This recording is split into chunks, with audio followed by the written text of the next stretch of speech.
Coming to you from our opulent and luxurious 4x8 refurbished room closet at the national headquarters in Indianapolis. With duct tape studio lights and a mic that you barely can hear, we hope to entertain and educate you. This is the Tango Alpha Lima podcast. They call me crazy cause I'm facing all my giants. They try to scare me into thinking I can fight it. They tell me I should never even think of trying. But that's just me, I'm gonna live out in defiance. Hello, and welcome back to the Tango Alpha Lima podcast. Happy 2021. Congratulations on making it through 2020. I am your host, Mark Stevie, the Special Projects Counsel for the American Legion here at our national headquarters in Indianapolis, Indiana. I'm joined as always by my co-host, Ashley Gorbolja-Maldonado from our nation's capital, and Jeff Daly of the Michigan Dailies out there in Hollywood, California. And of course, we have super producer Holly in the background, who I finally turned on to Mongolian death metal music. Probably a big moment for me today. Bravo. Jeff, what's going on? I'm over here. I'm just chilling. I'm trying to prepare this really long, convoluted story so that it makes sense for us today. And Ashley's over there freaking me out with her zooming in and out.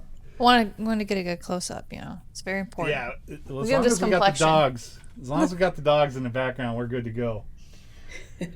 All right. Well, we will rip right into this anyway. All right, we'll start with Jeff, and then we'll come back to Ashley. We're going to start with a long and convoluted one that I'm going to try to paraphrase, and I will get many things wrong because this is a very twisted, intertwined story. It's about a sailor. His name is Michael Gregg. I'm not outing him. His name was in the story. They punish this sailor who was suicidal, by the way, for seeking mental health treatment. Now, on his ship, as he told his mother soon after, I believe he's at the bow, or he was somewhere on the ship, and he was this close to walking off of the ship and into the deep blue sea, which never ends well. So we will officially call that suicidal. Now he sought treatment and was rejected. They determined there was nothing really wrong with him.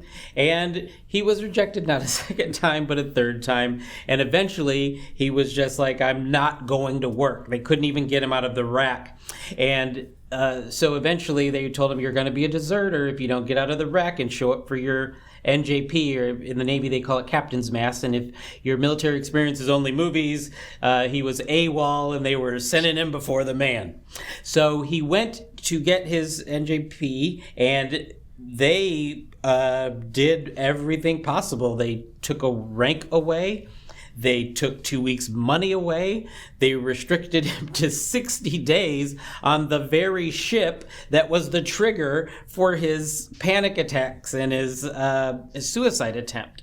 So his story, his mother got involved, as mothers do, and it got congressmen involved, got third-party outside advocacy groups involved, and they eventually appealed and got his rank back, and he didn't do the 60-day restriction on the ship, and they finally saw a way to let him out of the Navy. In fact, I believe it's the basis of this appeal is that the punishment of 60 days restriction is disproportionate because this sailor was struggling with debilitating mental health issues at the time of the offense.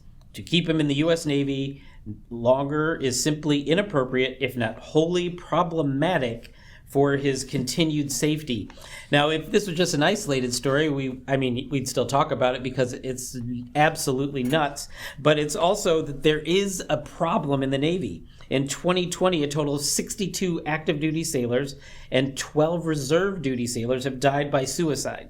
And that's according to U.S. Navy statistics. The Navy recorded 73 active members died by suicide in 2019. The highest number their tracking data shows from 2006. And in perfect military sense of the obvious, we have Captain Tara Smith, presumably a spokesperson, saying, I would be lying to you if I said we had every location covered with mental resources. We do not. She goes on to say, we certainly need more mental health resources in the military, and we're addressing that. I am hoping that they are addressing that outside of captain's mast, taking people's rank, pay, and trying to force therapy through confronting that which makes you want to end it all. So that is my synthesis of the story. You can read the whole thing. It's long, and it's on Seattle Weekly by Olivia Sutton is our journalist. So Mark, do you think I synthesized that enough? Yeah, it's such a crazy story that was why I had a problem. Like, the kid discovered basically that he was terrified to go on the boat. And so he doesn't go on the boat. He goes to get mental health, which is what we're supposed to do. And then they try to punish him by making him spend extra time on the boat. Like that, it was clear to everyone involved, I would think, like, okay, if the kid is going to kill himself if he goes on a boat, we need to separate him administratively, and we need to do it post-haste, or come up with another job. Punishing him to go do the thing that terrifies him in the first place, I don't know what kind of shock therapy they thought was going to work. The story was crazy. The story is crazy. There's just a layer of neglect there, like very dismissive, and I think that comes from this, like, oh, we have to, like, I don't know. What's the word I'm looking for? Like, reflecting on my own experiences and, like, basic training. Like, obviously, like, there's a, we're going to break you down to build you back up mentality. But I think at some point, like, there should have been some pretty obvious flags in which Jeff read perfectly. So, and that just alarms me as a professional. And I'm sure there were others there that were 100% qualified to be like, hey, like, something's not right. We shouldn't do this. And I feel like a lot of people just fell into groupthink with this. Oh, he's a coward. He's this, or he's just scared. He'll get over it. Like, but there's, it's just, there's a lot of stuff that's going on here that's just bizarre to me. I can't bust on him about being afraid of boats. I've never been on a big boat, so I mean, it's easy for me to say, you big pansy, get on the damn boat. Maybe it is terrifying. I don't know. And where are you going to find out if you're terrified of boats without joining the Navy and then getting on a boat? It's not like, this kid, like, maybe I'll dip my toe into the Navy water by doing what? Taking a ferry? I think that's interesting. I will tell you. Oh, go ahead. No, I was just going to say, I think that's interesting because my father-in-law was in the Navy for 23 years. And he's been around the world. He says that, like, he hated the ocean. Like, he learned that he hated the ocean. Like, it was like this suspended heights, right? Like, folks are like, oh, I'm afraid of heights. I'm afraid of, like, where I'm at. And if I'm on a skyscraper, I'm looking down. Like, I think there's that building in Chicago, right? I can't remember what it's called. But, like, you can literally look over and it's just all glass. Like, that's terrifying to people. But, like, the water is a suspended height. And then you have this huge vessel. And my father-in-law always describes, he goes, honestly, like, I was a terrible swimmer. And I joined the Navy. I was in for 23 years. I hated boats. And, like, that was just something, like, even now to this day, he's like, yeah, he's like, if anything ever happened, he's like, I probably would have drowned because I'm a terrible swimmer. But I don't like boats. Like, it's crazy. Like, you could still serve and hate boats. And I think it's a different level. And I'm just giving this example just because this is relevant. I've heard this conversation a lot. Well, I will say, it's I just bizarre, have a couple too, quick things. I've been on a ship, and I would tell you, you do get a couple freak out moments when you are in the literal middle of nowhere. And in fact, when they spread the fleet out for certain things, you can't see another ship. You can't, like, there is nothing. One time, we even had a Russian sub surface just to let us know that it knew where we were, and I happened to be out. I happened to be outside at that time, and I was like, oh my God, if something happened to us, like, even if it was a slow sink, nobody could get to us in time. So, I mean, I get the freak out moment. Now, as Ashley was alluding to, I believe our leadership has a stewardship. There's a stewardship facet to leadership. It's not all just about telling people what to do or forcing them to do the right thing. You have to take care of people. Now, the infrastructure is in place. The Dwight D. Eisenhower has 2 Fleet and Family Support Center deployed resiliency counselors. Now, if if your credibility is by a lot of syllables in your title, these people know what they're doing, because that was a lot that I just said. There's a psychologist, there's psychologist technicians, and 65 trained resiliency mentors embarked to support crew health. With all of those people with really fancy titles, this was a huge failure in my estimation. I agree. All right, well, let's. Yeah. I mean, I don't know what to add. It's disappointing. I don't know. Yeah. Where were the NCOs or whatever? I guess the petty officers on this one. It's like, look, the kid ain't going back on the boat. How about we not get him for desertion? Start doing the paperwork. Yeah. All right, let's take a quick commercial break, and we'll be right back in a minute. Delete. So you were discharged with a 20% disability rating, but now you can't hear so well and need help. Contact an American Legion service officer. Service officers are free of charge and they help all veterans. Find one near you with our online tool at legion.org/service officers. Welcome back to the Tango Alpha Lima podcast, and Ashley is ready, set, and able here. So Ready. Let's do it. Back in the saddle. My apologies, boys. So that's what happens when you're trying to work ahead and you're like on the 5th episode, you're trying to work on the 2nd. All of the above. So I wanted to tell you all a little bit about a really cool story that the American Legion had just published here at the end of December, end of 2020. And it is very unique in the sense that we've talked a little bit in past about Boys Nation, Girls Nation, and a lot of the alumni do some pretty incredible things, from like presidents to political folks to all of the above. And among to take the ranks of someone incredibly important whose military career and is a American Legion Boys National Alumni, Air Force Colonel Raja Shari. I do apologize. I'm not sure if I don't know if I said that correctly, has a chance to pretty much go above and beyond. So by that, we literally mean this individual who is out of Ohio on the mind, Iowa Boys State earlier, is going to be among the first 18 astronauts selected for NASA's Artemis team. Did I say that right? Artemis? No, Artemis?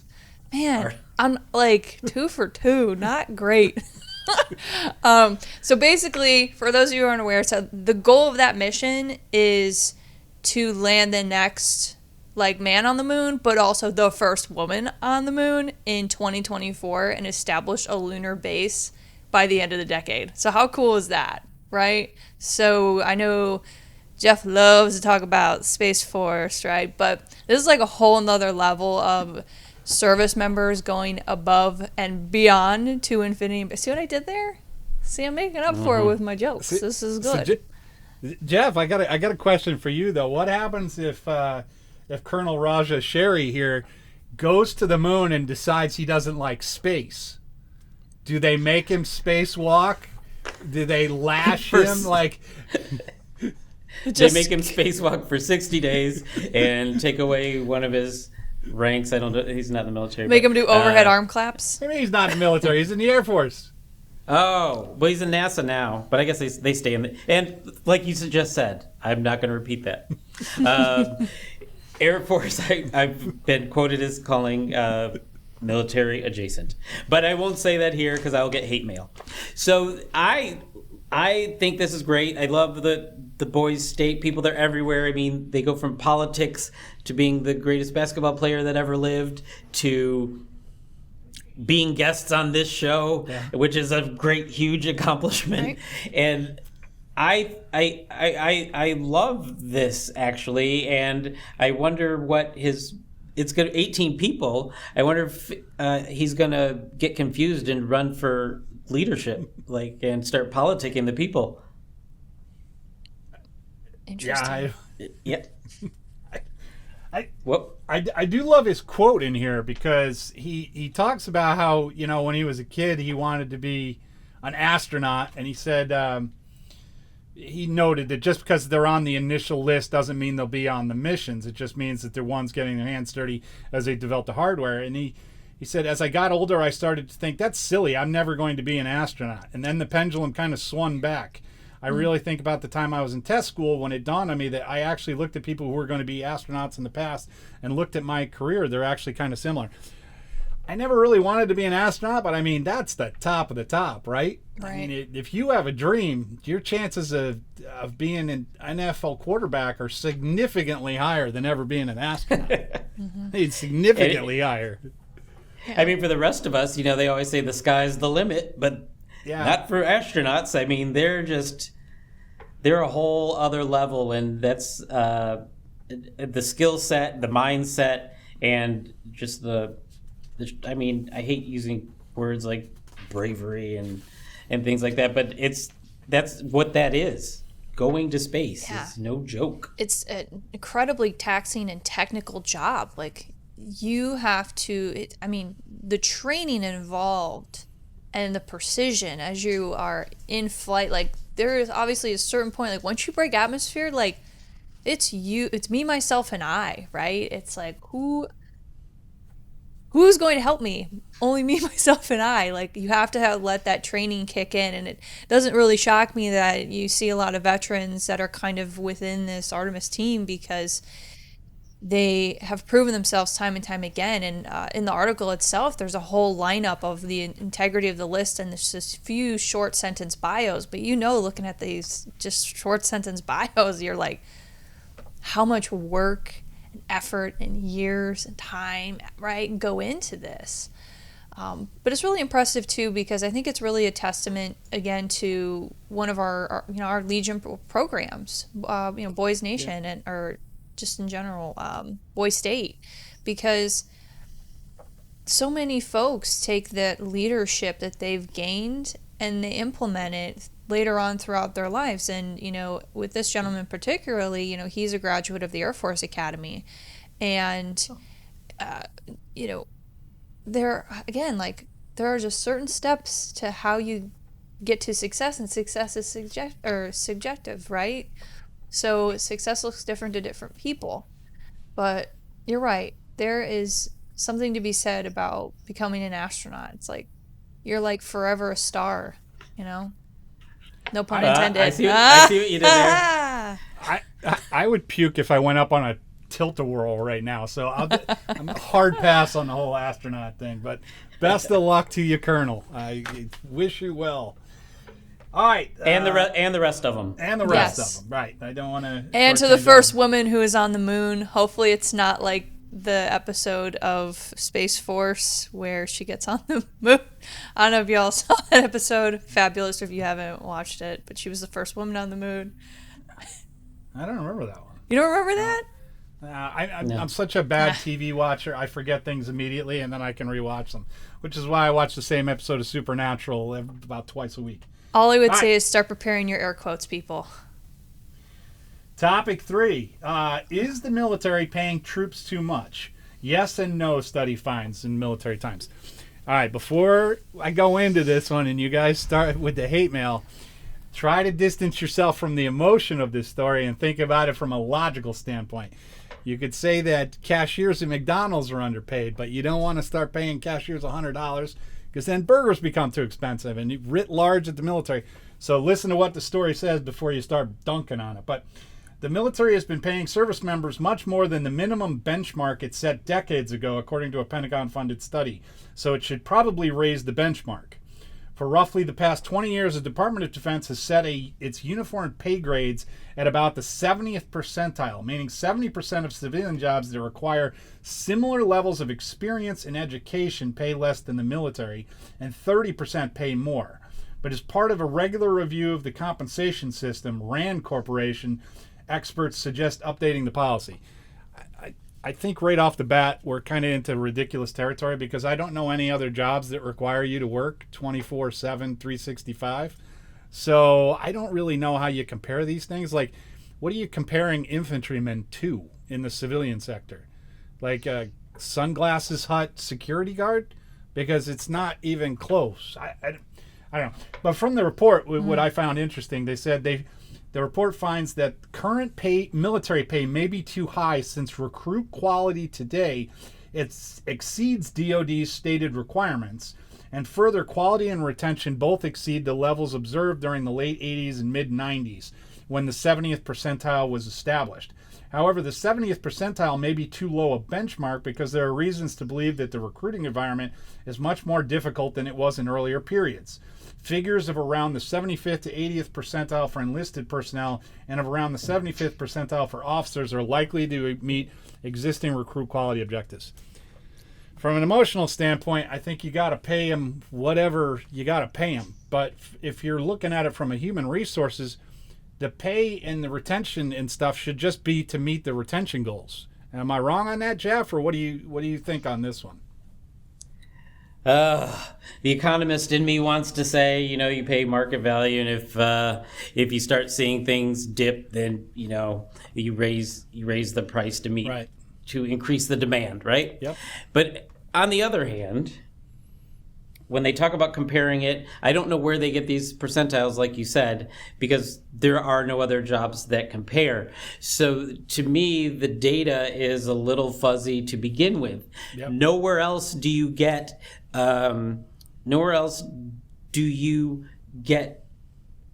put your life on the line as basically the definition of your job.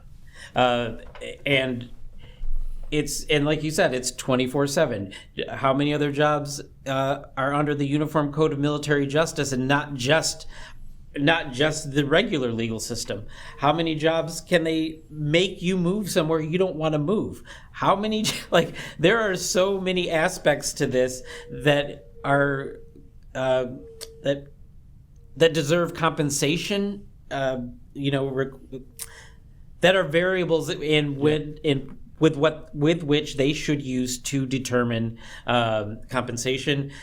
Beyond this, I don't know. This percentile thing is freaking me out because I don't know what that means. Yeah, that's what my question was too. I'm like, can someone please elaborate on like this 70% benchmark? I'm like, my hubby's a recruiter. Like, I understand the recruitment mission. I understand the variables in which, the recruiting game's changed. It depends on where you're at, what state, what benefits you have, like what you're working with resource and tool wise, and whatever DoD pushes down as a number. But if we fluctuate from a high to low strength number across the board for all branches, how does that change the incentives that are given or put out to the public to say, hey, come join the military for X dollar bonus on top of signing a 6-year contract and or active duty, and you get your GI Bill, right? So like there's compensation and benefits additionally. So you get like a benefits package. Then, right, you've brought up we move, we do X, Y, and Z, but it's like this is a very different type of job. And then I don't know, like the inner me who's worked on the career side of this, helping veterans transition, it is incredibly difficult to really compare and contrast, your standard, just very generalized infantry to a resume.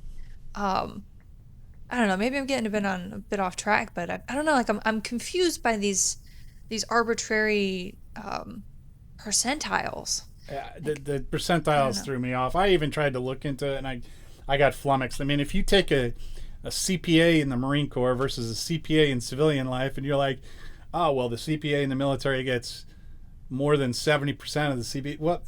How many CPAs in civilian life are required to shave every day and wear the same dopey uniforms and be a rifleman if called upon? It's just like, I don't understand what we're comparing. It's like comparing a kangaroo to a walnut. Like, there's just not a comparison here. I don't know what we're doing. It's fascinating. Your brain does magnificent things. Yes. Kangaroo to a walnut. Super producer Holly, can we please make t-shirts? That's your... All right. Well, with that, while you ponder kangaroos and walnuts, we will take our second commercial break, and we'll be back in 30 seconds, I think, something like that. Either way, delete. Did you know the American Legion magazine is the most frequently read periodical in the nation? True story. Find out why by joining today at legion.org/join.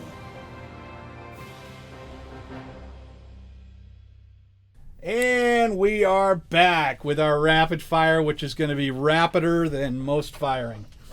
All right, here we go. I swear I'm going to keep this one under wraps. But according to Task and Purpose, AR 670-1, Army leaders to announce hair regulation changes in 2021. Senior Army leaders are discussing making long-awaited changes to hair and grooming regulations, and they plan to finalize the changes in January 2021. The changes being discussed among Army leadership include allowing some women to wear ponytails in uniform and removing wording from the existing regulations found to be offensive or racist in an effort to reflect the Army values. I had to read the whole thing to figure out what in the AR 670-1 was racist or offensive, and I got it later in the article. Apparently, according to this article, dreadlocks will be changed to locks. The slides go on to explain because the term dreadlocks has ties to the American slavery experience.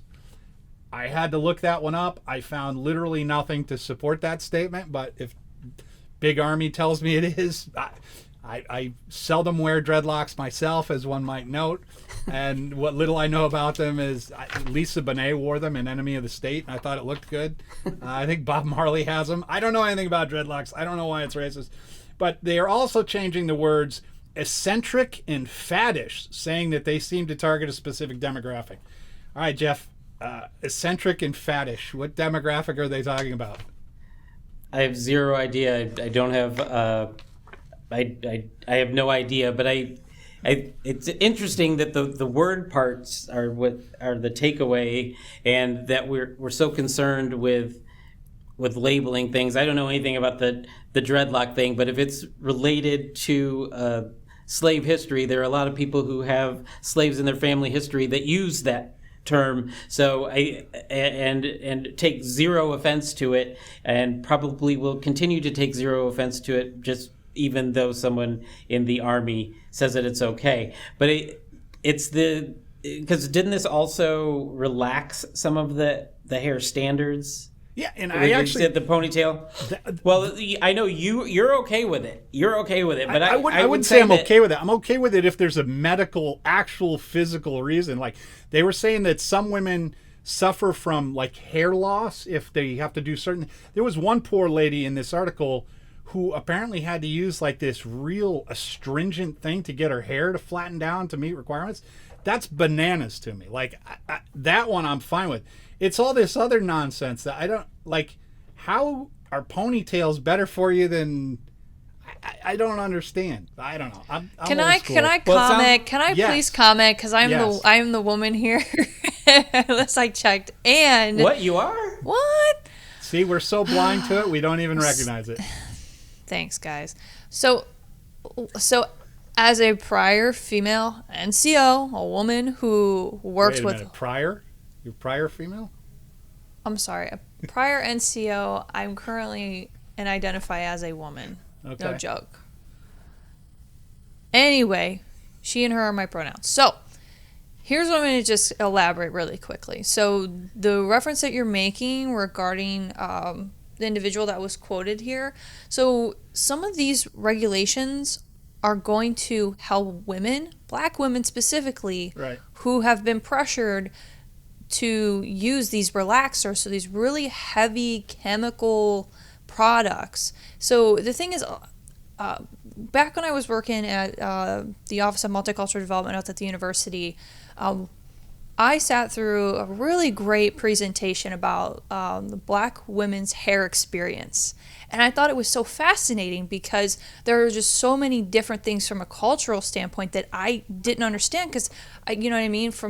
Everyone has different hair, and black hair is literally different than other people's hair. It's, it can be wavy, straight, curly. There's varying degrees of tight curl strands. Like there's a lot of stuff that goes into it, and whether you have it permed, weave, you have extensions, natural hair, and that natural hair is altered by the chemicals, and it literally just alters the texture of hair.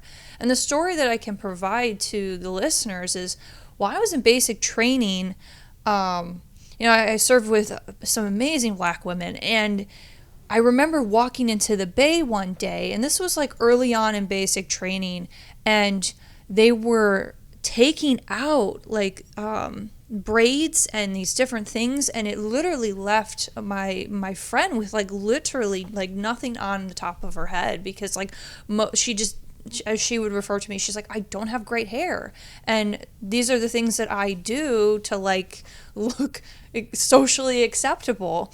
And when they asked her, you know, obviously to take it out to meet requirement, it made her so self-conscious. And yes, now she could fit her PC, and obviously like if even with her PC on, when she had like her braids and the way that it was I don't know if it's the correct term, but the way that they had braided it, like it was fine, and it would have stayed back in a ponytail. But and I think that came too back on the recruiter. Like the recruiter should have been like, hey, maybe you need to modify your braids, or you know, what is acceptable. Like I think there's some loss on that part. But like when she got there, her and another, you know, black young lady were like literally there, like just helping take out the braids of their hair. And honestly, like she described it to me as it was very like demoralizing. She was like, man, this is like my hair, like it's part like. And like later on, like as I progressed in my career, I was always very much so an advocate for this, because, you know, especially in the guard setting, for example, you've got women who come in, they're doing their duty. You know, I've been to a black barber shop. I have bared witness to how long it takes to go through. Like sometimes women sit in the chair for hours to get their hair braided or weave or whatever it may be, and you know, hair is a part of that experience. And unfortunately, like the current 670-1 standards are a very European standard of professionalism and beauty. And like I understand, because I have heard the firsthand testimonies of women who are like, I have to put so much relaxers in my hair. I have pulled my hair back so much that it fell out. Like I know that I had actually got like kind of these like from pulling my hair up and then tying it back so much, I actually had lost hair right around my ears, and I had lost hair above like my neckline, even though it was really, really short. Like I lost that hair while I was in training, and I had a short haircut, and because there was no parts allowed, everything was pulled back. So it was just pulling on my scalp, and this happens very frequently. I have a question, okay. Ashley. Got it. So you're during rapid fire. I just want to figure out if you are this for or against. If you're for or against this. I'm for it. I do think I'm for it. Right, okay. all right, Jeff, I'm just trying to give some background, because I don't want this to be like from a diversity inclusion standpoint. It was a mini series. But I'm serious though. Like we have to think like. Just because we don't have that experience doesn't mean that experience doesn't exist. I'm done. Thank you. Jeff? I'm not going to take more time. I mean, it is what it is. It's the Army's way of figuring this out. And in two short sentences, I will say, here's what I can dissect all of this. People have different biological makeups, and they are attempting to fit that all in and help everybody meet regulation. That's all I'll say about that. There you go. All right, it's rapid fire 2.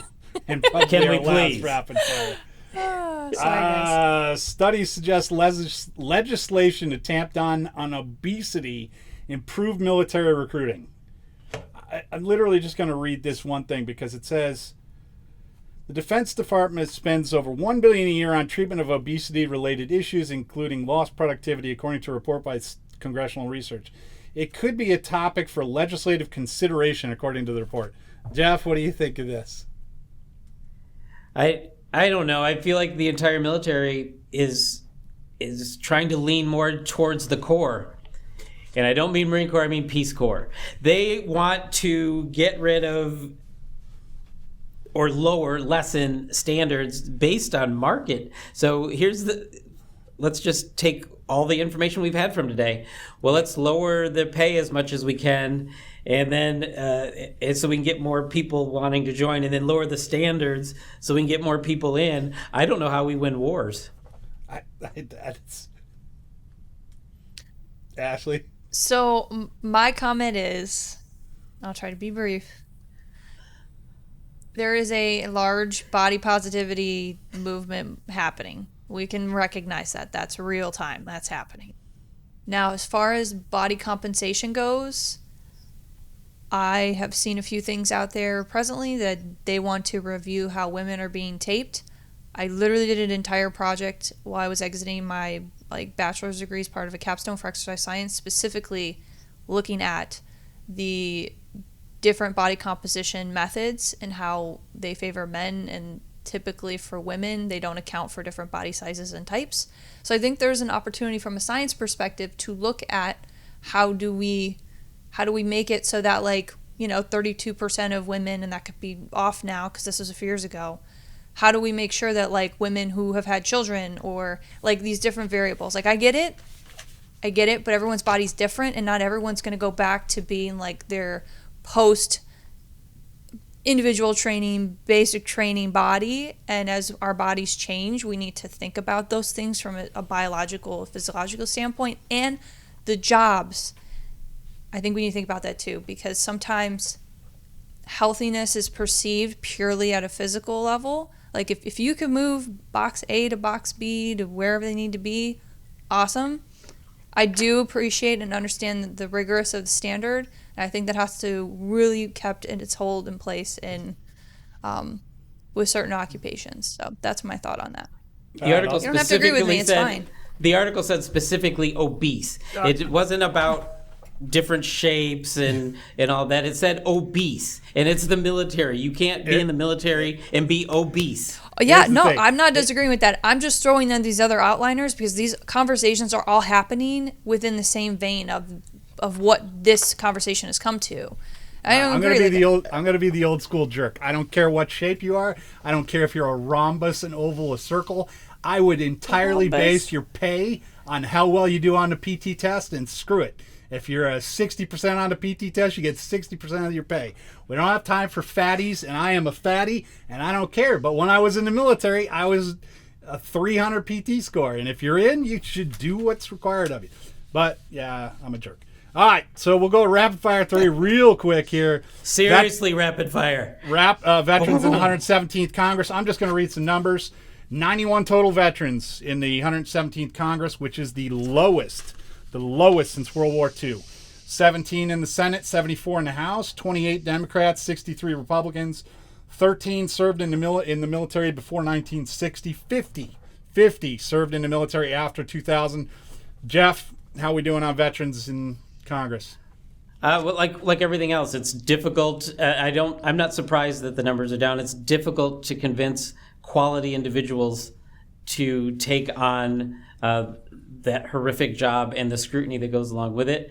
I'm not shocked at all that it's going down. Ashley? I concur. It's been trending, and based on some of the research I've looked at, it's a hard sell point, especially with the current atmosphere. So I'm not surprised. And the dollars required, it's tough. It's a tough thing to get into, especially from an active duty or reserve or guard component, trying to get into when you've moved around your whole life. There's a lot of obstacles, but I am really excited to still see that we do have veterans showing up for the second service. So. All right, and as super producer Lee Holly reminds us, we'll be talking to Lawrence Montreux about this next week, I believe it is, and he is our legislative director. Great guy. We have a good discussion with him. Going to shout outs. Mine's going to real quick to Marine John James of Okinawa, who was at a party and he sprang into action when he heard someone yell "Habu, Habu." It turns out that this lady, Tokito Ohaso, had been bitten by a deadly viper in Okinawa, and he jumped into action, put a tourniquet on the lady's leg just above the snake bite, and she credited him with saving her life. The worst thing about this is I happened to do some research because I hate snakes, and apparently they take these ahu, habu, spider, snake, viper things, and they put them into wine, and the wine bottle comes with the viper in it. That's the most disgusting thing I've ever heard. But congratulations to John James, and Good job, Marine. Thank you. Jeff, you got a shout out today? I have a partial shout out. I'm forgetting the post number, but in 43. No. nice one. Okay, There's a post in South Dakota that I read about that has this amazing chorus. And apparently, and from them, I've learned that the American Legion used to have a choral competition at national that we no longer do. But it's kind of, and hopefully I'll find it and we can put it in the show notes to give them proper props. But they're doing it, man. They're singing it, and they're getting the word of the Legion out there that way. And I applaud them without ever hearing a note. That's how, and so they are my shout out. Ashley, you got a shout out? Ooh. Oh no. I'm just going to do a general shout out to everyone who is and has exercised voting in the past several months. Congratulations. Thank you for doing your civic duty. You guys rock. Go USA. Super producer Holly lets us know that it is Sioux Falls post 15 that Jeff was referencing, not the voting people. Although Sing it loud and proud, Sioux Falls post 15. Sing. Yeah. All right, everybody, don't forget to subscribe to the Tango Alpha Lima podcast on YouTube, Apple Podcasts, Spotify, or wherever you find podcasts. While you're there, don't forget to rate us, 5 stars only, folks, and leave us a review. You can also send us feedback, and super producer Holly writes, and love notes at tangoalphalima@legion.org. Don't send me love notes. I don't send them to me. I recognize that I'm a sex symbol and you want me. I'm taken, folks. I'm taken. All right. They both are. I'm the only single one here. Write them all to Jeff. The Michigan man is waiting for you. All right, folks. We'll see you next week. Bye.